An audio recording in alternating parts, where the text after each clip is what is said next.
Comment ne plus être stressé par votre travail? Aujourd'hui, j'aimerais vous parler d'un problème que vivent beaucoup d'entrepreneurs, de chefs d'entreprise ou d'entrepreneurs en herbe. Et ce problème, c'est celui du stress au travail.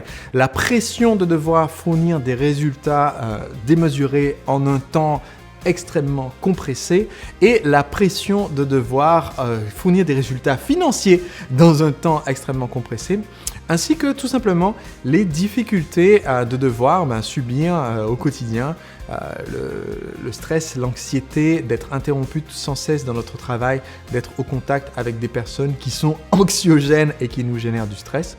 Et j'aimerais vous proposer quelques solutions à partir d'un excellent livre qui permet d'éliminer complètement votre anxiété. Il s'agit d'un livre qui a changé ma vie et qui s'intitule « Le pouvoir de l'instant présent ».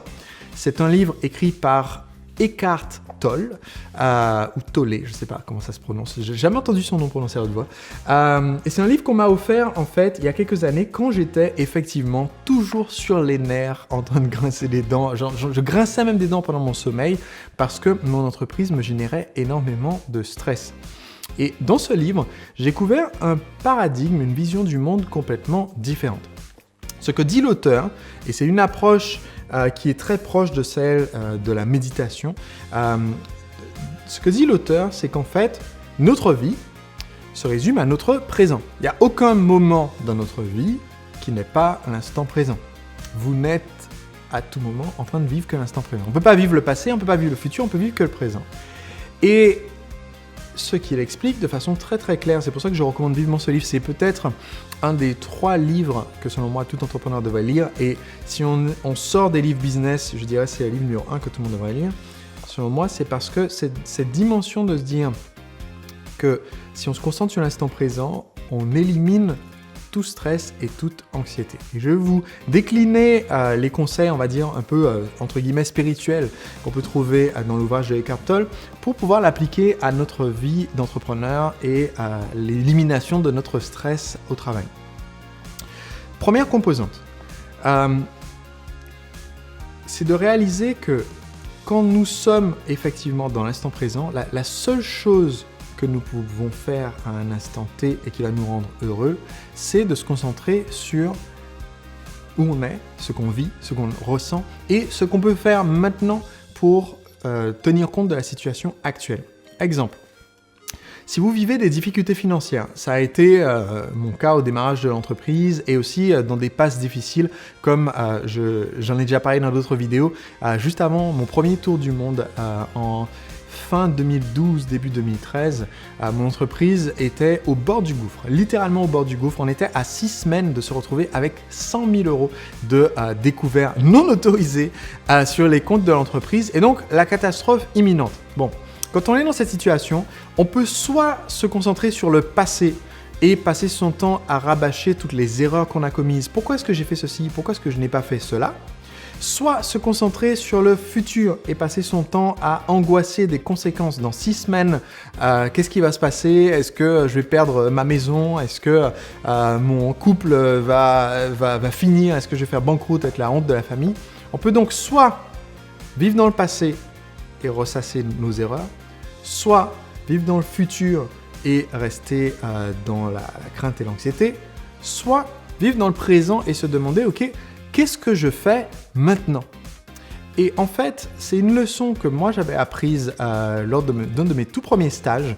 J'avais eu la chance d'avoir pour mentor un directeur d'agence bancaire du Crédit Agricole qui m'avait convoqué dans son bureau, on a discuté et je lui ai posé la question. Je lui ai dit, mais en fait, vous avez souvent des décisions à prendre qui ont un impact important. Sur l'avenir de l'agence, sur le futur des gens qui travaillent pour vous, sur aussi la vie de vos clients et comment est-ce que vous faites pour prendre la bonne décision. Et ce qu'il m'a dit, c'est en fait que lui, ce qui fait qu'il ne regrette aucune des décisions qu'il a prises dans sa carrière, c'est qu'à tout moment, il se concentre sur prendre la meilleure décision maintenant par rapport aux éléments qu'il a en main maintenant. Ça veut dire que du coup, il n'y a rien dans le futur, il ne peut pas regretter une décision qu'il a prise dans le passé, c'est-à-dire maintenant, parce qu'il n'avait pas de meilleurs éléments pour prendre cette décision, et donc il est toujours en accord maintenant avec les décisions qu'il a prises dans le passé. Il ne regrette pas ce qu'il a fait dans le passé et il n'a pas peur pour les décisions qu'il doit prendre dans le futur. Et donc, c'est la première composante pour moi. Si vous vous concentrez sur votre action dans l'instant présent et non pas sur l'anxiété du passé ou du futur, déjà votre quantité de stress diminue énormément. Une des questions qui est posée dans le livre, c'est qu'est-ce qui vous manque à l'instant présent? Et en fait, quand vous vous posez cette question, vous allez vous rendre compte que rien. Littéralement. C'est-à-dire, s'il manque de l'argent dans les caisses de l'entreprise, à l'instant présent, vous êtes en train de regarder ma vidéo, c'est pas en train de vous manquer là maintenant, puisque si ça manquait vraiment là maintenant, vous auriez peut-être pas d'électricité pour regarder la vidéo, d'accord? C'est-à-dire, cet argent ne peut vous manquer que dans le passé parce que vous n'avez pas pu faire un achat, ou dans le futur parce que vous ne pourrez pas faire X, Y, Z, mais il ne peut pas vous manquer dans le présent. Donc ça, c'est la première dimension. Deuxième dimension importante, c'est de se dire en fait, si du coup je me concentre uniquement sur le présent et ce que je peux faire maintenant, ça veut dire que ça augmente les chances que je fasse mon one thing. C'est quoi le one thing? C'est un concept que j'ai déjà abordé souvent sur cette chaîne, qui est en fait faire l'action qui va avoir le plus d'impact après dans le futur. C'est-à-dire, quelle est l'action que je peux faire maintenant qui va rendre toutes les autres actions de ma liste d'actions inutiles, redondantes ou plus faciles.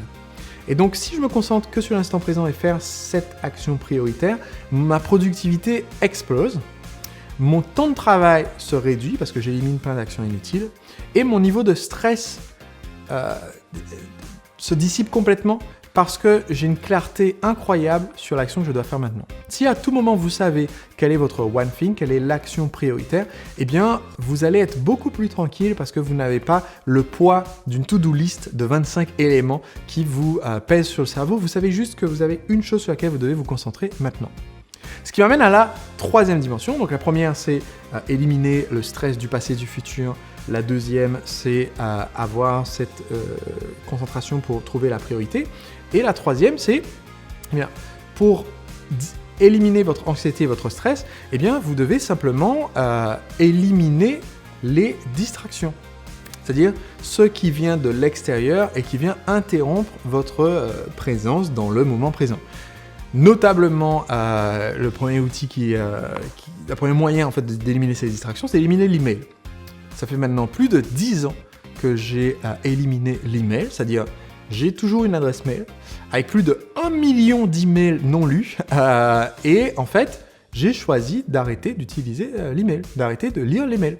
Donc en fait, ce que je fais, c'est que j'ai une équipe qui traite les emails et les requêtes des clients, les emails et les requêtes de nos partenaires, mais en fait, il n'y a pas un mail où quand les gens m'écrivent à moi, je suis obligé d'aller voir mes mails tous les jours pour voir ce que les gens m'écrivent.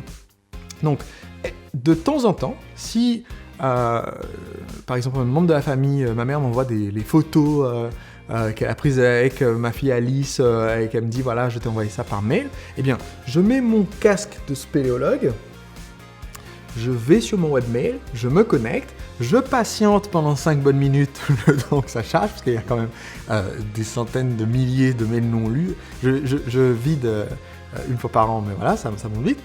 Et je vais et je tape dans le moteur de recherche le titre du mail, genre photo Alice, et comme ça, clac, j'ai que celui-là qui s'affiche.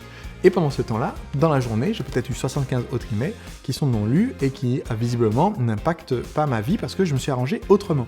Il est possible de vous débarrasser des distractions et de tout ce qui peut vous générer du stress. C'est possible. Vous pouvez vous créer cet environnement de travail. Ne laissez personne vous dire le contraire. Ne restez pas bloqué par le conformisme qui dit que dans votre secteur d'activité, on est obligé de se laisser interrompre par les clients. Non, vous pouvez procéder autrement. Et cette dimension-là, en fait, vous permet de vivre complètement différemment votre vie d'entrepreneur. Et il y a un dernier point que je voulais aborder avec vous et que j'ai découvert dans ce livre, Le pouvoir de l'instant présent. Je vais essayer de retrouver si je trouve ma citation exacte. Mais non, pas en 2 secondes. Le dernier point, en fait, c'est ne pas être attaché à notre identité. J'explique. Une des choses qui font que je suis heureux et que je gère une entreprise, c'est que je n'ai pas attaché les deux ensemble. Je suis une personne heureuse qui possède une entreprise. Je ne suis pas une personne heureuse parce que je possède une entreprise. Donc, en fait, si demain, le mouvement des entrepreneurs libres s'est passé d'actualité parce que le trotskisme revient au pouvoir en France et que on décide de l'entrepreneuriat, c'est mal, on est déjà en bonne voie pour ça, mais bon, on décide, voilà, entreprendre c'est mal, c'est illégal, on n'a plus le droit de posséder une entreprise, tout le monde doit être employé par l'État qui va donner un revenu universel identique à tout le monde, etc., et que je ne peux pas m'échapper. Apparemment je suis le dernier infopreneur encore en France, eh bien ça n'est pas corrélé avec mon niveau de bonheur. Ça sera certainement dommage si je dois fermer ma chaîne YouTube, éliminer ma newsletter et arrêter de parler d'entrepreneuriat, ça sera dommage, mais je suis une personne heureuse indépendamment du fait d'être chef d'entreprise ou d'être entrepreneur. Je suis une personne heureuse indépendamment du fait d'être antillais, niçois, papa, mari, etc. Être une personne heureuse, ça ne dépend pas en fait des identités que vous vous ajoutez. Quand vous arrivez à détacher les deux, eh bien ça vous permet de prendre les bonnes décisions pour votre entreprise. Parce que maintenant, comme votre identité ne repose pas sur l'entreprise et son succès, eh bien vous pouvez prendre les bonnes décisions sur le long terme. Vous pouvez même décider d'arrêter la boîte si besoin, ce que j'ai fait plusieurs fois. Ma première boîte, c'était une start-up en Irlande, ça n'a jamais décollé, on n'a jamais fait 1 euro de chiffre d'affaires. Au bout d'un moment, je dis ok, on arrête les conneries, je suis passé à autre chose. Mon école de danse latine, je me suis rendu compte au bout de peut-être 3 ans que c'est pas possible de voyager quand vous êtes le seul professeur dans une école de danse, parce que c'est vous qui donnez les cours, les gens s'attendent à ce que vous soyez là tous les lundis, mardis, mercredis, jeudi, vendredi. Donc j'ai vendu l'école. Les cours de séduction, au bout d'un moment, j'en ai marre d'enseigner la drague, donc je suis passé à autre chose. Mais comme mon identité n'a jamais été liée à « je suis coach en drague », eh bien, j'ai pu faire la transition sans vivre le désespoir absolu de « mais qui suis-je du coup maintenant ?» Donc c'est hyper important que vous appreniez à vous détacher de cette identité d'entrepreneur et d'être une personne heureuse. Et aussi, accessoirement, vous êtes un entrepreneur libre. Quand vous faites ça, quand vous avez suivi ces différentes étapes de cette progression que je viens de partager avec vous, eh bien à ce moment-là, vous allez voir votre anxiété fond comme neige au soleil. Et même dans les moments où vous êtes un peu stressé, eh bien vous allez avoir une grande résilience et être capable de revenir à l'instant présent et éliminer cette anxiété, ce stress. Ça va glisser sur vous comme de l'eau sur une toile cirée et vous en porterez bien mieux.